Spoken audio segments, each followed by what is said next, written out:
Allô, allô! Bon mercredi! Ouf, quelle matinée de mon côté! Je vais attendre que vous joigniez à moi et on va parler des avantages d'une planification des repas. Puis sérieusement, là, une chance que je planifie mes repas parce que là, j'avais tellement de choses à gérer ce matin, puis demain, je vais tellement être dans le rush demain soir que je me disais, hey, je sais même pas ce que je ferais. Si en plus, il fallait que je me pose la question, qu'est-ce qu'on mange pour souper? Donc, allô, allô, celles qui se joignent à moi, comment ça va? Dites-moi allô. Ah, dites-moi comment ça va. Moi, j'étais relax, là, la rentrée, ça allait bien, puis là, pouf, tout arrive en même temps, je suis stressée. J'ai envie de rappeler ma mère pour qu'elle s'en revienne. Elle est partie mercredi passé. Oh. Bon, super Mélanie, merci. Mélanie, c'est mon baromètre de savoir est-ce qu'on voit les commentaires ou pas. Donc, je les vois, donc faites-moi des pouces, faites-moi des cœurs. Puis là, je veux que vous soyez avec moi, même si c'est gris, parce que je vous dis, ça va être vraiment intéressant. Vous allez voir qu'est-ce qu'on va parler aujourd'hui. Ben voyons, il n'y a pas grand monde. Je veux qu'il y ait plus de monde que ça. Oh, s'il vous plaît, je me sens seule. Je veux que vous soyez beaucoup. Je vais vous donner des trucs aussi pour la planification des repas, bien entendu, bien entendu. Donc, premièrement, et c'est ça. Hey, moi, demain soir, là, j'ai 2 rencontres de parents. Mais je peux pas y aller, OK? Parce que j'ai aussi une rencontre avec Agathe. Elle a de l'aide là, pour apprendre à gérer son autonomie scolaire et tout ça. Et je dois y aller, puis je reste avec elle parce que j'ai pas le temps de faire l'aller-retour. Fait que je me fais déjà garder pour ça. Fait que j'ai aussi en même temps 2 rencontres de parents lesquelles je peux pas aller. Puis là, Annette a fait genre une infection urinaire. Puis là, j'essaie d'avoir un rendez-vous. Là, j'ai un rendez-vous à l'urgence pédiatrique. En même temps que les rencontres de parents que je peux pas aller, je suis comme ah! Je vous dis, même 2 parents, ça serait pas assez là pour ce qui arrive demain. Fait que là, finalement, j'ai trouvé demain après-midi, puis là, je suis en attente pour aujourd'hui parce que pauvre petite, a mal quand elle va faire pipi. Oh, je suis vraiment découragée. En tout cas, tout ça pour vous dire qu'une chance qu'au moins, j'ai pas à gérer mes repas. Fait que ça, c'est un des avantages d'avoir fait une planification la semaine passée. C'est que je le sais qu'est-ce que je mange, pas nécessairement tous les jours, là, mais je le sais que dans mon frigo, j'ai tous les ingrédients pour cuisiner ce que j'ai mis sur mon menu parce que j'ai fait le menu et j'ai fait l'épicerie. Donc, tantôt, je vais regarder parce que j'ai comme oublié qu'est-ce que j'avais planifié pour cette semaine. Puis j'ai dit, OK, ce soir, c'est ça qu'on mange. Je sais que tout est là. Même chose pour demain soir. Fait que ça l'aide vraiment beaucoup. Puis, je voulais en parler en dernier, OK? Genre, diminuer sa charge mentale, c'est un des avantages d'une bonne planification des repas, mais je vais vous en parler en premier parce que c'est tellement vrai, OK? Oui, il faut quand même les cuisiner, surtout si on a des valeurs de cuisine maison, on va cuisiner nos repas. Mais d'avoir pensé à l'avance qu'est-ce qu'on allait manger et d'avoir acheté les ingrédients frais là, pour notre vie de tous les jours, hein, le lait, les fruits, les légumes, le pain, pour pouvoir faire nos activités quotidiennes liées à la nourriture, c'est-à-dire déjeuner, dîner, collationner, ben ça fait en sorte qu'on n'a plus vraiment besoin d'y penser. Moi, là, je le vois vraiment en faisant une planification qui est pas longue. Là, je m'assois, ça prend à peu près 20 minutes parce que justement, je pars pas en peur à essayer de faire 3 millions de nouvelles recettes. OK? Je m'assois, je regarde qu'est-ce que j'ai, qu'est-ce qu'il me manque, c'est quoi les spéciaux cette semaine, je mets ça sur papier. Puis j'ai l'impression de le déléguer à quelqu'un d'autre parce que je n'ai plus besoin d'y penser. OK? C'est moi qui l'ai fait, là. Tout le temps moi qui fais tout, de toute façon. Mais c'est comme si je l'avais délégué. Puis ça, là, je vous le jure, OK? Oui, je vais vous donner plein d'autres avantages. On veut mieux manger, on veut économiser, tout ça. Mais je vous le dis, là, ce qui va vous marquer le plus avec une bonne planification des repas, c'est de diminuer cette charge mentale-là qui est toujours là parce qu'on mange à tous les jours, on soupe à tous les jours. Puis quand on a des enfants, même quand on n'en a pas, on devrait se faire un devoir de manger quand notre corps en a besoin, mais quand on a des enfants, eux, ils dépendent de ça parce que c'est les parents qui sont pourvoyeurs de nourriture. Donc, c'est vraiment une pression. OK? Fait que moi, je vous le dis, là, pour diminuer sa charge mentale, c'est vraiment un des avantages. Bon, je vais juste vous lire ce que j'ai écrit. Donc, écrire le menu et faire l'épicerie, ça permet de plus y penser. Le fait d'avoir fait le choix... Non, c'est pas ça. Le choix du menu. Parce que là, il y en a beaucoup qui me disent, moi, je sais pas quoi cuisiner, je sais pas, je manque d'idées. Mais justement, quand on planifie ça à l'avance, ben on peut impliquer les autres membres de la famille dans le choix du menu. On peut demander à l'autre parent, « Hey, qu'est-ce que tu aimerais manger la semaine prochaine? » On peut demander aux enfants, « Hey, c'est quoi que maman, ça fait longtemps qu'elle l'a pas fait puis que tu aimerais manger? » Fait que déjà là, eux, ils vont vous donner des idées. Ça ne dépend pas nécessairement juste de vous. Mais c'est sûr que si vous faites ça le samedi matin puis vous voulez aller à l'épicerie à l'ouverture, vous êtes comme, « Hey, qu'est-ce que t'attends de manger cette semaine? » Puis tout ça dans le rôle. Personne qui va vous donner des idées qui ont de l'allure, là, OK? Fait que c'est pour ça que de le faire à l'avance, ça va vraiment faciliter ça. Et aussi, c'est quand on planifie les repas pour encore dans le thème diminuer sa charge mentale, c'est qu'on peut déléguer certaines tâches, OK? Si, par exemple, on a la recette, puis on a les ingrédients, pour, mettons, un autre parent qui a vraiment besoin de lire la recette et tout ça, ben, tu sais, tout est déjà sorti, tout est là. La recette, vous pouvez l'ouvrir avant de partir le matin pour aider l'autre et tout ça. Fait que l'autre parent peut cuisiner aussi. Ou les enfants peuvent cuisiner, tout dépendamment de leur âge. Là. Mais tu sais, si un soir que vous êtes dans le rush, vous avez prévu faire des grilled cheese, ben l'enfant est capable là, de faire les sandwichs un à côté de l'autre, puis d'après ça, des assembler, puis des mettre dans le grille panini. Là. Fait qu'on peut déléguer certaines tâches aussi reliées au repas, à la préparation des repas, mais aussi à aller faire les courses. Avec une liste complète, on peut envoyer l'autre parent à l'épicerie ou on peut faire la commande en ligne et quelqu'un d'autre aille la chercher. Fait que vraiment, là, moi, je vous dis, aujourd'hui, je le sens, faire une bonne planification des repas, ça permet de diminuer la charge mentale. Ah oui, Joanne, c'est vraiment stressant. Tout à fait. Tu sais, quand on demande là, tout le temps qu'est-ce que tu veux manger, tout ça, je sais pas ce que j'ai le goût de manger. La réponse des enfants. Ou ils vont dire, moi, ils me disent du spaghetti. Spaghetti. Ils pourraient manger du spaghetti à tous les jours. Des fois, je me dis, ben, pourquoi qu'on essaye de manger d'autres choses que du spaghetti? Non, c'est pas vrai. Moi, je suis vraiment écœurée de manger du spaghetti. C'est pour ça que j'en mange pas tous les jours. Parce que les autres, ils seraient bien contents. Bon, hey, en passant, OK? Là, j'étais supposée l'annoncer demain, là, mais c'est pas vraiment grave parce que les inscriptions sont ouvertes. C'est juste que vous le savez pas vraiment. Mais les inscriptions sont ouvertes pour mon cours de planification des repas depuis dimanche, OK? Pour celles qui étaient sur la liste d'attente. Et celles qui étaient sur la liste d'attente, ils ont un rabais, OK? Mais là, c'est la dernière journée pour le rabais. Fait qu'allez voir vos courriels. Vous allez en avoir deux aujourd'hui, je sais que ça gosse, là, mais c'est parce qu'après ça, demain, il y a du monde qui va me dire « Hey, j'ai pas eu le courriel de la liste d'attente. » C'est de même, OK? Ça fait depuis dimanche, j'en envoie, fait qu'il faut les lire. Sinon, toutes les autres, vous allez avoir le courriel officiel de l'ouverture des inscriptions demain. Mais là, qu'est-ce que je vais faire? C'est que je vais vous mettre le lien dans les commentaires parce que vous pouvez vous inscrire. Et il y a plein de mamans qui ont sauté sur l'opportunité. Je pense qu'on est rendu à 90 inscriptions juste sur la liste d'attente. OK? Fait que ça va être une grosse cohorte. Puis là, qu'est-ce que ça fait quand c'est une grosse cohorte? C'est que l'effet motivation, là, c'est juste wow. OK? On fait les coachings, les questions, je réponds, c'est des questions, des situations que tout le monde vive, puis que là, vous allez dire « Ah oui, c'est vrai, moi aussi, je vis ça. » Puis là, moi, je réponds à ça, puis je vous donne des conseils appliqués à vos situations. Mon groupe de participantes à mon cours de planification des repas, il y a déjà presque 1000 membres. C'est pas tout le monde qui participe, mais il y en a qui participent à l'année longue pour s'échanger des recettes, se donner des idées. Fait que vraiment, là, ça va être super. Fait que si vous dites « Ah, j'aurais besoin peut-être de me faire pousser un peu là, pour la planification des repas, apprendre des nouvelles choses, mais surtout avoir un effet motivation monstre, là, ben, c'est vraiment le moment de s'inscrire parce que je vous dis, là, ça va être quelque chose. Donc, voilà. Fait que diminuer sa charge mentale, c'est un des objectifs à une bonne planification des repas. Puis je vous le dis, ça n'a même pas besoin d'être une planification super, là, extra planifiée, qu'on sait tout. Non.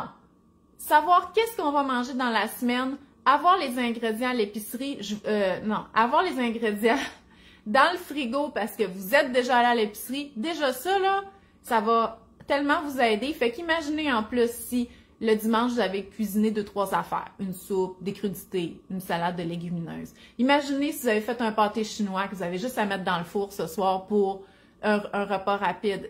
Ça va juste être amélioré. Fait qu'on part d'une planification extrêmement minimale à une planification un petit peu plus organisée, puis ça va toujours vous aider sans être comme juste « wow, c'est trop pour moi ça ». Donc voilà. Ensuite, un des avantages aussi d'une planification, c'est de mieux manger. Puis là, je parle vraiment au niveau nutritionnel, OK? Par exemple, manger plus de légumes. Hein? On le sait, les légumes, tu sais, c'est... Mon Dieu, c'est tellement général ce que je veux vous dire, mais c'est bon pour la santé. C'est que les légumes, là, ça va toujours faire partie des recommandations, que ça soit pour la prévention des maladies chroniques, ce qui est déjà beaucoup, mais aussi reconnaître sa satiété, avoir une bonne santé intestinale. Fait qu'il n'y a pas d'étude un jour qui va nous dire « Hey, finalement, là, on s'est trompé, faut pas manger de légumes. » Ça va jamais arriver, OK? Mais ça l'arrive avec plein d'affaires. C'est arrivé avec le cholestérol, c'est arrivé avec les gras saturés, c'est arrivé avec les gras trans et tout ça, qu'on pensait que c'était correct, finalement c'était mauvais, fait que là, ils sont enlevés, interdits. Les légumes, ça arrivera pas. On le sait qu'il faut en manger. Mais l'affaire, c'est que les légumes sont pas prêts. OK? Ils arrivent, là, ils sont comme gros, ils sont pas propres, tu sais, faut les laver, faut les couper, faut les faire cuire. Fait que c'est sûr que ça, quand on planifie pas bien nos repas, on est comme dans le rush de dernière minute, ben c'est les légumes qui prennent le bord. Les légumes, hey, quand tu vas te faire une salade de choux de même sur le fly, là, ou te faire une belle plaque de légumes au four si tu arrives à 6h30, c'est des choses qu'il faut qu'ils soient un petit peu prêtes à l'avance. Bien sûr, il y a plein de raccourcis qu'on peut prendre, mais avoir une bonne planification, ça va permettre de manger plus de légumes. Et de ne pas les perdre. Fait que ça, c'est dans la section économiser, moins de gaspillage. Parce que là, je sais que vous voulez en manger plus, fait que vous les achetez, mais si vous les préparez pas, vous les cuisinez pas, ben ils se perdent. Fait que là, c'est pas gagnant, il n'y a personne qui les a mangés. Bon, ensuite, dans la section mieux manger dans les avantages, essayez des nouvelles recettes qui vont inclure notamment des aliments comme, mettons, plus vers le végétarisme. Donc, le tofu, les légumineuses, le riz brun ou certains grains entiers qui sont plus longs à cuire parce que, justement, ils sont plus longs à cuire, donc ça demande un certain temps de préparation. Le tofu, les légumineuses, c'est pas long à cuire, OK? C'est juste que, traditionnellement, OK, si vous avez été élevé comme moi avec la nourriture plus québécoise, c'est pas des aliments qu'on cuisine beaucoup, OK? Fait que si vous n'avez pas beaucoup cuisiné dans votre vie avec le tofu puis les légumineuses, ça va être difficile pour vous de dire « Ah, ben oui, je vais faire des pâtes, puis je vais ajouter des haricots rouges, puis une petite poignée de roquettes, puis des... » C'est pas des réflexes qui vous viennent, OK? Parce que vous, ce que vous avez été habitué, c'est plus de faire peut-être du barbecue, un poulet rôti au four, un petit saumon grillé. Tu sais, c'est des choses, en tout cas, moi, que j'ai vu ma mère puis mes grands-parents cuisiner. Mais les légumineuses, il a fallu que j'apprenne plus par moi-même. Fait que là, une fois que je comprends le principe des recettes de tofu puis de légumineuses, là, je suis capable d'en faire un peu tout seul, sans recette. Mais c'est pas le cas avec... c'est pour ceux qui le savent moins. Fait que si vous voulez inclure des recettes plus végé à votre menu de la semaine, ben il faut le planifier à l'avance parce que ça se peut que vous avez besoin d'apprendre à comment bien utiliser ces aliments-là. Bon, là, on en a parlé beaucoup la semaine passée, économiser à l'épicerie, fait que je vous donnerai pas tous les trucs pour économiser, vous irez voir le live de la semaine passée. En passant, je mets tous mes lives après ça sur YouTube, fait que si vous voulez comme pas vous perdre là, avec les posts puis les vidéos, allez sur YouTube, ils sont toutes là. Donc, économiser, pourquoi qu'on économise en faisant une planification des repas? Ben, un, il y a moins de gaspillage. Deux, on peut acheter les aliments qui sont en solde et comme je vous le disais la semaine passée, si on utilise les aliments qu'on avait achetés en solde pour cuisiner, parce qu'on utilise nos réserves, on économise. Aussi, c'est quand on n'a rien de prêt, hein? Le frigo plein de bouffe, là, mais rien de prêt. Qu'est-ce qui arrive quand on est dans le rush? Ben, c'est qu'on finit au resto, ou on commande, ou on s'en va à l'épicerie puis on achète des aliments préparés.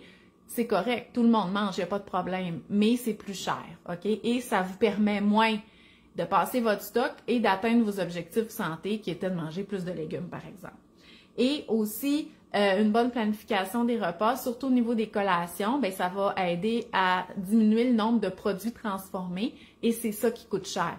C'est vraiment pratique, là, acheter des sauces déjà faites, des brochettes déjà marinées, des barres tendres et tout ça, mais ça coûte cher. Fait que si on veut faire attention à notre budget épicerie, parce qu'il le faut, parce qu'on a le budget serré, ou parce que finalement, on se dit, voyons, ça n'a pas de bon sens, ça coûte bien cher l'épicerie, même si on les a, les sous, ben économiser, c'est bon pour tout le monde, parce qu'on peut mettre l'argent après ça ailleurs, sur des choses qu'on trouve qui valent plus la peine. Pas que ça vaut pas la peine de mettre de l'argent sur la nourriture, mais tu sais, comme par exemple, se commander une pizza juste parce qu'on a mal planifié, c'est décevant. Se commander une pizza parce que ça nous tente vraiment de faire une soirée pizza, ça c'est le fun. Moi, je vois vraiment une grosse différence entre ces deux-là. Donc voilà. Aussi, économiser, ça permet de manger plus varié. Pourquoi? C'est parce que quand on n'a pas... Je sais pas si j'ai dit planifier, on dirait que j'ai dit économiser.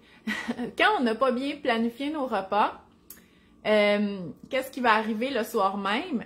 C'est qu'on va aller puiser dans les recettes qu'on connaît par cœur, OK? Et qu'on fait habituellement. Sauf qu'ils reviennent tout le temps, ces recettes-là, si on planifie jamais. Donc, on va y aller avec le macaroni au fromage, maison ou pas, le spaghetti, le repas sur le barbecue. Moi, je ne m'attendrais pas de manger ça, mais tu sais, hein? Mettons qu'on va essayer des nouvelles sauces et tout ça.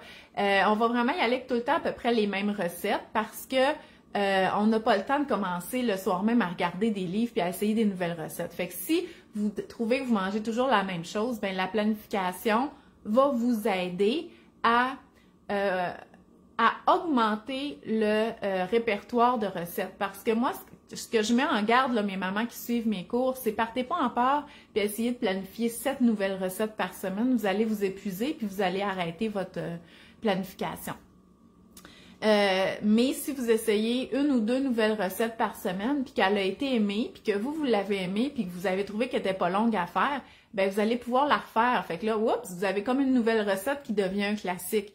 Puis tu sais, moi, la façon que je cuisine, c'est pas mal ça. C'est que, tu sais, depuis que j'ai quitté ma mère, mettons, j'ai essayé beaucoup de nouvelles recettes et il y en a qui ont resté, comme le saumon en croûte fromagée. Ça, c'est quelque chose que je fais souvent. Le macaroni one pot de Ricardo. Quelle autre recette, là? En tout cas, là, j'y pense pas, là, parce que je suis bien stressée à cause de ma matinée puis tout ça. Mais il y a plein de recettes comme ça que j'ai faites un peu et qui sont devenues des classiques, là, dans ma famille. Aussi, une bonne planification, ça va vous permettre de gagner du temps, OK? De pas aller tout le temps à l'épicerie, ça, c'est vraiment une perte de temps. Avec une bonne liste, là, OK?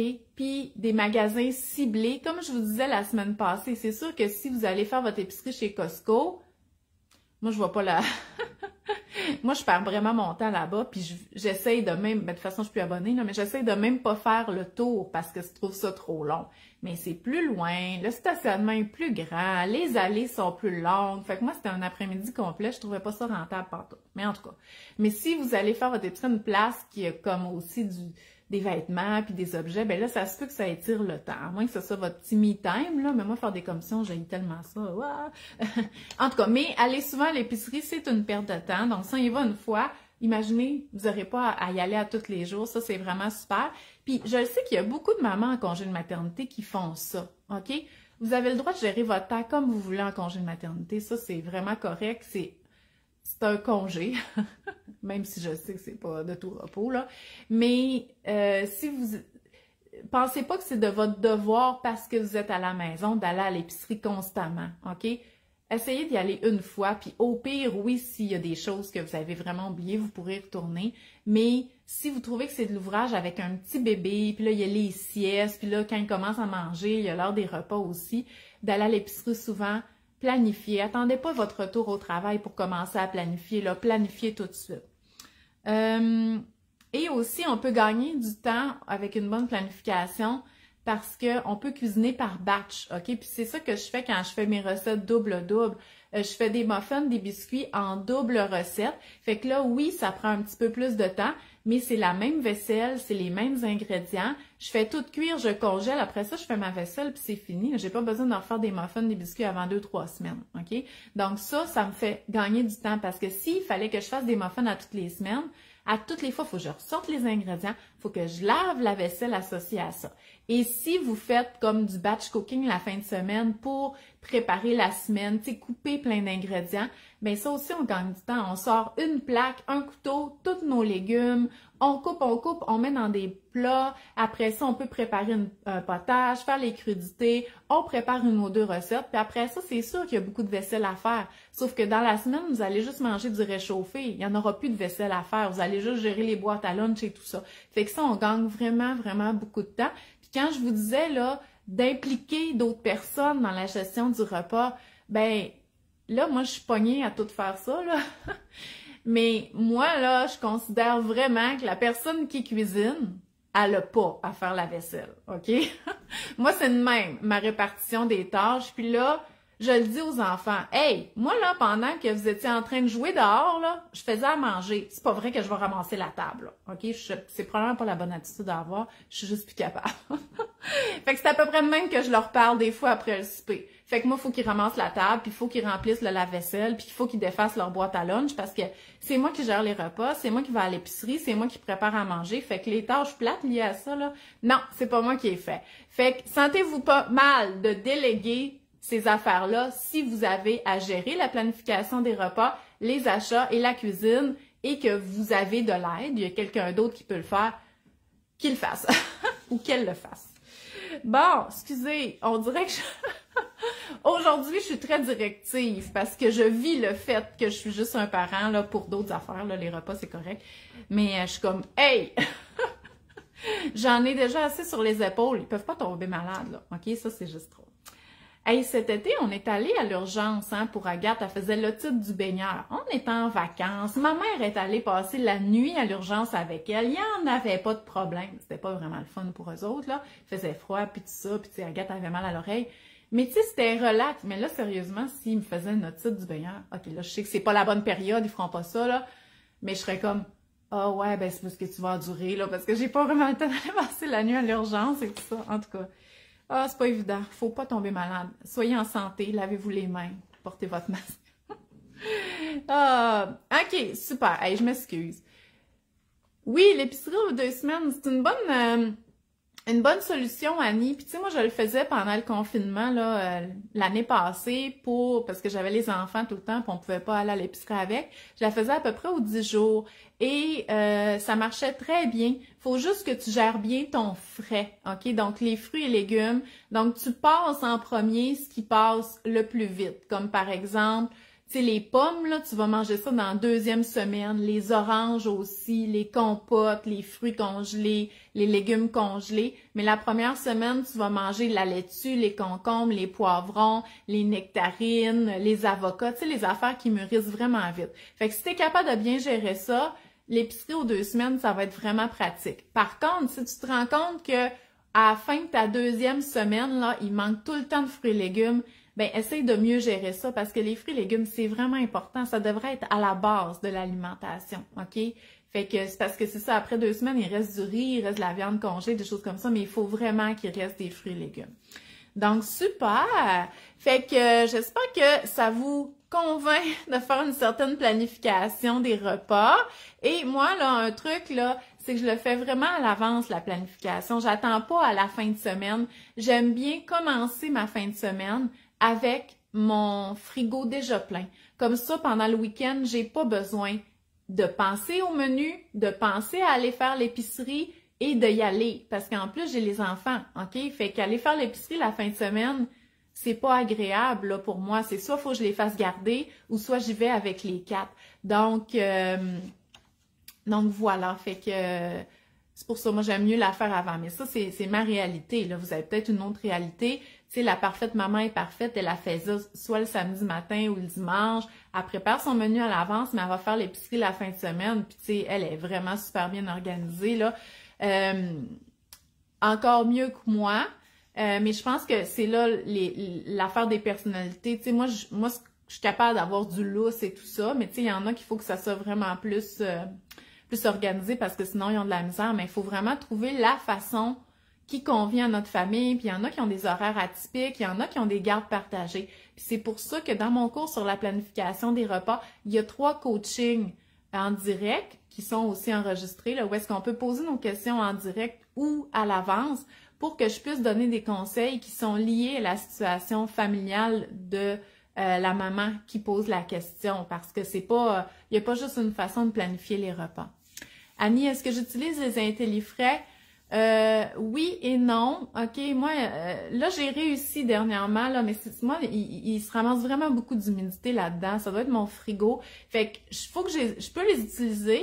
Comme j'avais mis des betteraves, des carottes, ça avait bien fonctionné. Mais il fallait qu'à tous les jours, j'enlève l'humidité. Fait que, puis en plus, c'est que les miens sont opaques. Fait que je vois pas ce qu'il y a dedans, puis je les oublie. Fait que, moi, j'ai une autre technique, c'est, je mets ça dans des sacs, enrobés dans une serviette. Mais tu sais, c'est visuellement pas beau dans le frigo. Mon frigo, ça a l'air de n'importe quoi. Mais je sais qu'est-ce que j'ai, puis je le gère bien.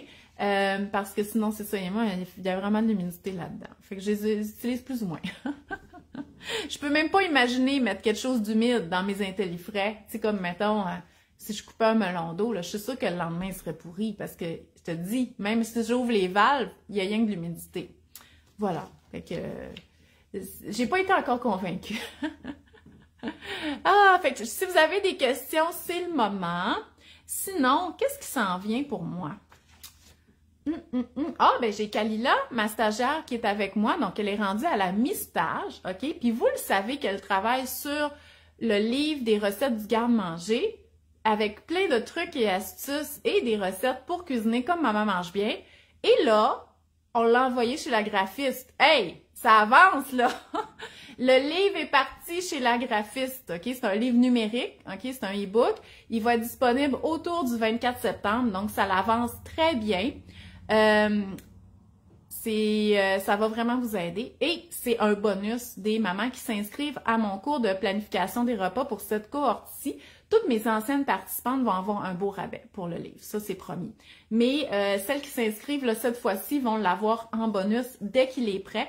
Fait que je vous dis ça va être vraiment, vraiment pratique parce que justement, vous allez pouvoir utiliser ces recettes-là. Moi, c'est les recettes que je suis venue à faire tout le temps, OK? Que vous me voyez faire et que vous me demandez la recette. Mais là, Kalila, elle les a toutes écrites, OK? Fait qu'elles sont écrites. Fait que vous allez pouvoir, au début, vous pratiquer à faire la recette comme avec des bonnes quantités. Puis après ça, ça va devenir comme vos nouveaux classiques. Ça va être vraiment génial. Puis on a mis une section comme information. Fait que tous les petits trucs que je donne tout le temps en stories et tout ça, on les a toutes rassemblés là-dedans. Ça va être... c'est un complément parfait à mon cours de planification des repas, mais sérieusement, ça va tellement aider dans le quotidien. J'ai vraiment hâte qu'il soit comme réel, là, parce que là, pour l'instant, c'est un document doc de combien qu'il y a de pages? Plus que 50 pages, mais là, déjà, là, avec le graphisme, on est rendu à plus que 70 pages là, pour l'espacement et tout ça. Donc, ça va être vraiment un super beau livre, je suis vraiment contente. Ensuite, pour mes mamans qui allaitent, OK, je suis encore porte-parole cette année du défi allaitement, OK, qui est organisé par le Mouvement d'allaitement Québec. Ça va être ma 2e année avec le Mouvement Allaitement Québec, mais ça va être ma 3e année comme porte-parole parce qu'avant, quand il était en présentiel, là, le défi allaitement, j'étais porte-parole pour Lactea, donc à Saint-Jean-sur-Richelieu. Donc, ça va être le défi allaitement virtuel. Je vais vous mettre là dans les commentaires le lien pour s'inscrire. Fait que c'est chacun chez soi, il va y avoir de l'animation. L'année passée, il y avait un spectacle de magicien. J'ai pas encore vu le programme là cette année, mais ça va être vraiment super. Et il y a moi qui va vous parler aussi et que je vais animer le défi. Ça, c'est le 1er ou 2 octobre. C'est le samedi, c'est parce que là, je me rappelle plus c'est quelle date, mais c'est le samedi, le 1er ou 2 octobre. Donc, inscrivez-vous à ça. Et c'est pas mal ça qui se passe chez Maman Mange Bien pour l'instant. Donc, hey, je vous souhaite une belle journée. N'oubliez pas, passez pas à côté de l'inscription pour le cours de planification des repas si vous intéresse parce que ça va être vraiment, vraiment super. Puis, ben sinon, on se revoit samedi. Bye bye!